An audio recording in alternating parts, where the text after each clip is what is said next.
हरे कृष्णा, राधे राधे दोस्तों। आप सभी को पूर्णिमा व्रत कथा की हार्दिक शुभकामनाएं। सभी पर कृष्ण भगवान की कृपा सदा सर्वदा बनी रहे। तो आज की इस वीडियो में आप लोग सुनेंगे पूर्णिमा की व्रत कथा। द्वापर युग में एक समय की बात है कि यशोदा जी ने कृष्ण से कहा, हे कृष्ण, तुम सारे संसार के उत्पन्न करता, पोषण तथा उसके संहार करता हो।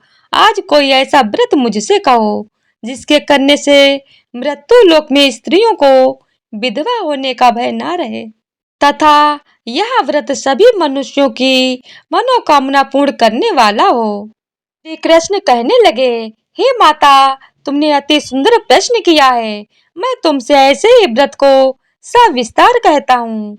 सौभाग्य की प्राप्ति के लिए स्त्रियों को 32 पूर्णिमाओं का व्रत करना चाहिए। इस व्रत को करने से स्त्रियों को सौभाग्य की संपत्ति मिलती है। यह व्रत अचल सौभाग्य को देने वाला और भगवान शंकर के प्रति मनुष्य मात्र की भक्ति को बढ़ाने वाला है। यशोदा जी कहने लगी, हे कृष्ण, सर्वप्रथम इस व्रत को मृत्यु लोक में किसने किया था? इसको विस्तार पूर्वक मुझसे कहो। श्री कृष्ण जी कहने लगे कि इस भूमंडल पर एक अत्यंत प्रसिद्ध राजा चंद्रहास से पालित अनेक प्रकार के रत्नों से परिपूर्ण कार्तिका नाम की एक नगरी थी। वहाँ धनेश्वर नाम का एक ब्राह्मण था और उसकी स्त्री अति सुशील रूपवती थी। दोनों ही उस नगरी में बड़े प्रेम के साथ रहते थे। घर में धन धान आदि की कोई कमी नहीं थी। उनको एक बड़ा दुख था कि उनके कोई संतान नहीं थी, जिस वजह से वह बहुत दुखी रहते थे। एक दिन एक बड़ा तपस्वी योगी उस नगरी में आया। वह योगी बाकी सभी घरों से भिक्षा मांगकर भोजन किया करता था, लेकिन उस ब्राह्मण के घर से भिक्षा कभी नहीं लेता था। एक दिन योगी गंगा किनारे भिक्षा मांगकर प्रेम पूर्वक खा रहा था कि धनेश्वर ने योगी को यह सब करते हुए देख लिया। अपनी भिक्षा अनादर से दुखी होकर धनेश्वर योगी से बोले, और आप सभी घरों से भिक्षा लेते हैं, परंतु मेरे घर की भिक्षा कभी नहीं लेते। इसका कारण क्या है? योगी कहने लगा कि आपके धर्म हमें इस बात की आज्ञा नहीं देता है, क्योंकि अभी आप गृहस्थ जीवन में एक सुख से वंचित हैं। आपके घर संतान होने पर मैं आपके घर से भी भिक्षा स्वीकार कर लूंगा। उन्होंने कहा कि जिसे संतान नहीं है, उसके घर से भिक्षा लेने से मेरे भी पतित हो जाने का भय है। धनेश्वर यह सब बात सुनकर बहुत दुखी हुआ और हाथ जोड़कर योगी के पैरों पर गिर पड़ा तथा दुखी मन से कहने लगा कि आप मुझे संतान प्राप्ति के उपाय बताइए। आप सर्वज्ञ हैं, मुझ पर अवश्य ही यह कृपा कीजिए। धन की मेरे घर में कोई कमी नहीं है, लेकिन मैं संतान न होने के कारण अत्यंत दुखी हूँ। आप मेरे इस दुख का हरण कीजिए। यह सुनकर योगी कहने लगा, तुम चंडी की आराधना करो। घर पहुंचकर उन्होंने यह सारी बात अपनी पत्नी को बताई और खुद वन में चला गया। वन में पहुंचकर उसने चंडी की आराधना की और उपवास किया। चंडी ने 16 दिन उसको सपने में दर्शन दिए और कहा कि हे धनेश्वर, जा, तेरे पुत्र होगा, लेकिन उसकी आयु सिर्फ 16 वर्ष होगी। 16 वर्ष की आयु में ही उसकी मृत्यु हो जाएगी। अगर तुम दोनों स्त्री और पुरुष 32 पूर्णिमाओं को व्रत करोगे तो यह दीर्घायु हो जाएगा। जितना तुम्हारा सामर्थ हो उतने आंचे के दिए जलाकर शिव जी का पूजन करना, लेकिन पूर्णमासी 32 ही होनी चाहिए। सुबह होते ही तुम्हें इस स्थान के पास एक आम का पेड़ दिखाई देगा।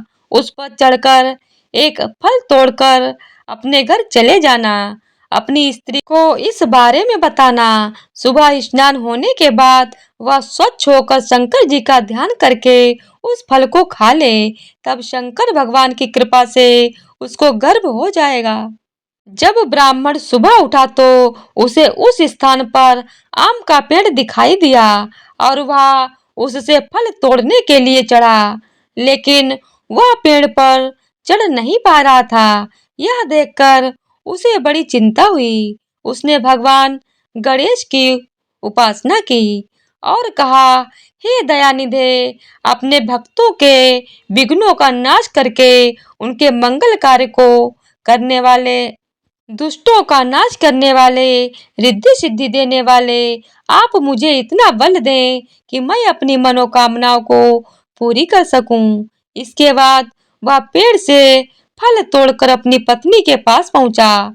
उसकी पत्नी ने अपने पति के कहे अनुसार उस फल को खा लिया और वह गर्भवती हो गई। देवी की कृपा से उसे बहुत सुंदर पुत्र पैदा हुआ।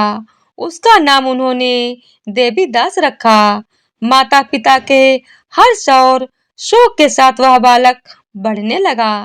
भगवान की कृपा से बालक बहुत ही सुंदर था, सुशील और पढ़ाई लिखाई में भी बहुत ही निपुण था। दुर्गा जी के कथनानुसार उसकी माता से 32 पूर्णमासी का व्रत रखा। जैसे ही 16वां वर्ष लगा तो दोनों पति पत्नी बहुत दुखी हुए, कहीं उनके पुत्र की मृत्यु ना हो जाए। उन्होंने सोचा कि अगर उनके सामने यह सब हुआ तो वह कैसे देख पाएंगे। तभी उन्होंने देवीदास के मामा को बुलाया और 1 वर्ष के लिए देवीदास को काशी में पढ़ने के लिए भेज दिया। 1 वर्ष के बाद उसे वापस लेकर आ जाना। देवीदास अपने मामा के साथ एक घोड़े पर सवार होकर चल दिया। उसके मामा को भी यह बात पता नहीं थी। दोनों पति पत्नी ने 32 पूर्णमासी का व्रत किया। दूसरी तरफ मामा और भांजा दोनों रात गुजारने के लिए रास्ते में एक गांव में रुके।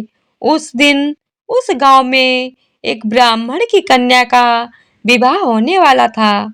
जिस धर्मशाला में वर और बारात के बाकी लोग रुके हुए थे, उसी धर्मशाला में देवीदास और उसका मामा ठहर गए। उधर कन्या को तेल आदि चढ़ने के बाद जब लगन का समय आया तो वर की तबीयत खराब हो गई। वर के पिता ने अपने परिवार वालों से विचार विमर्श करके कहा कि यह देवीदास मेरे पुत्र जैसा ही है, मैं इसके साथ लगन करा दूं और बाद में बाकी सारे काम मैं अपने बेटे के साथ पूरे करवा लूंगा। ऐसा कहने के बाद वर के पिता देवीदास को मांगने के लिए उसके मामा के पास गए और उन्हें सारी बात बताई। मामा ने कहा कि कन्यादान में जो कुछ भी मिलेगा वो हमें दे दिया जाए। वर के पिता ने बात स्वीकार कर ली।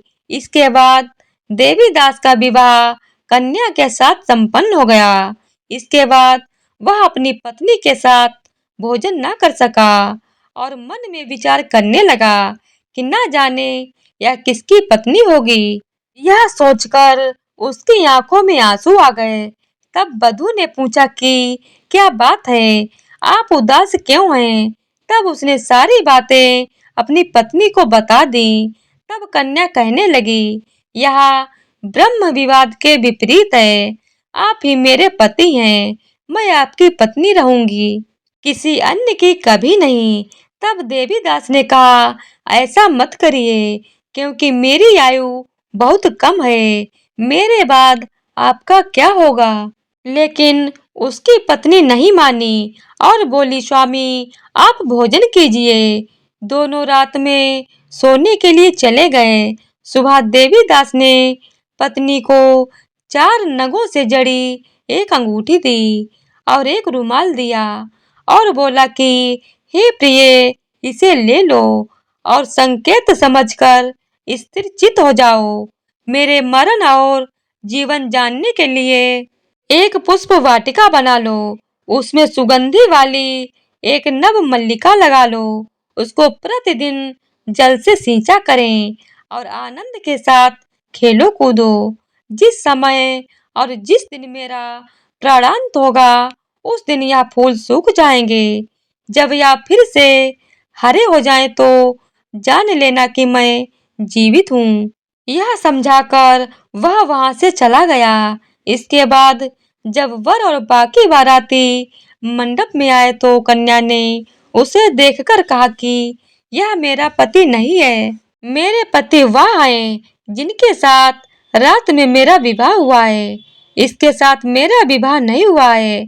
अगर यह वही है तो यह बताएं कि मैंने मैंने इसको क्या दिया है। साथ ही कन्यादान के समय को आभूषण मिले उन्हें दिखाएं।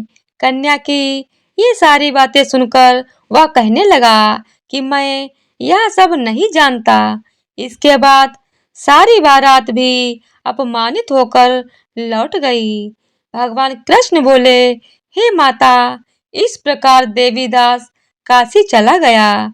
कुछ समय जब बीत गया तो एक सर्प उसको डसने के लिए वहां आया, लेकिन वह उसको काट नहीं पाया क्योंकि उसकी माता ने पहले ही 32 पूर्णिमा का व्रत कर लिया था। इसके बाद खुद काल वहां पहुंचा। भगवान की कृपा से तभी वहां माता पार्वती और भगवान गणेश आ गए।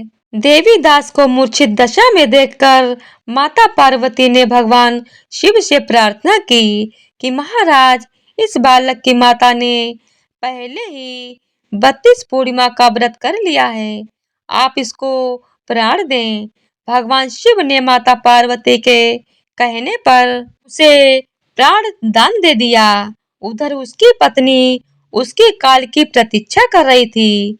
उसकी पत्नी ने जाकर देखा कि पुष्प और पत्र दोनों ही नहीं हैं, तो उसको बहुत आश्चर्य हुआ।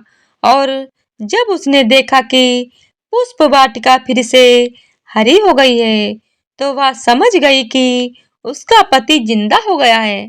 इसके बाद वह बहुत ही प्रसन्न होकर अपने पिता से कहने लगी कि मेरे पति जीवित हैं, उनको ढूंढ कर लाइए। जब 16वां वर्ष व्यतीत हो गया तो देवीदास भी अपने मामा के साथ काशी चल दिया। इधर उसकी पत्नी के परिवार वाले उन्हें ढूंढने के लिए जा ही रहे थे कि उन्होंने देखा कि देवीदास और उसका मामा उधर ही आ रहे थे। उसको देखकर उनके ससुर बहुत प्रसन्न हुए और उसे अपने घर को ले गए। वहां सारा नगर इकट्ठा हो गया और कन्या ने भी उसे पहचान लिया। देवीदास ने इसके बाद अपनी पत्नी और मामा को लेकर वहां से चल दिया। उसके ससुर ने भी उसे बहुत धन दहेज दिया। जब वह अपने घर की तरफ चल रहा था तो उसके माता पिता को लोगों ने खबर कर दी, तुम्हारा पुत्र देवीदास अपनी पत्नी और मामा के साथ आ रहे हैं। ऐसा समाचार सुनकर पहले तो उन्हें विश्वास नहीं हुआ, लेकिन जब देवीदास आया और उसने अपने माता पिता के पैर छुए तो देवीदास के माता पिता ने उसका माथा चूमा और दोनों को अपने सीने से लगा लिया। दोनों के आने की खुशी में धनेश्वर ने बहुत दान दक्षिणा ब्राह्मणों को दी। श्री कृष्ण जी कहने लगे कि इस तरह से धनेश्वर को 32 पूर्णिमाओं के व्रत के प्रभाव से संतान प्राप्ति हुई। जो स्त्रियां इस व्रत को करती हैं वह जन्म जन्मांतरों तक वैधव्य का दुख नहीं भोगती और सदैव सौभाग्यवती रहती हैं। यह मेरा वचन है। यह व्रत संतान देने वाला और सभी मनोकामनाओं को पूरा करने वाला है। तो इसी तरह से पूर्णिमा की व्रत कथा संपूर्ण होती है। बोलिए जय श्री कृष्णा। राधे राधे।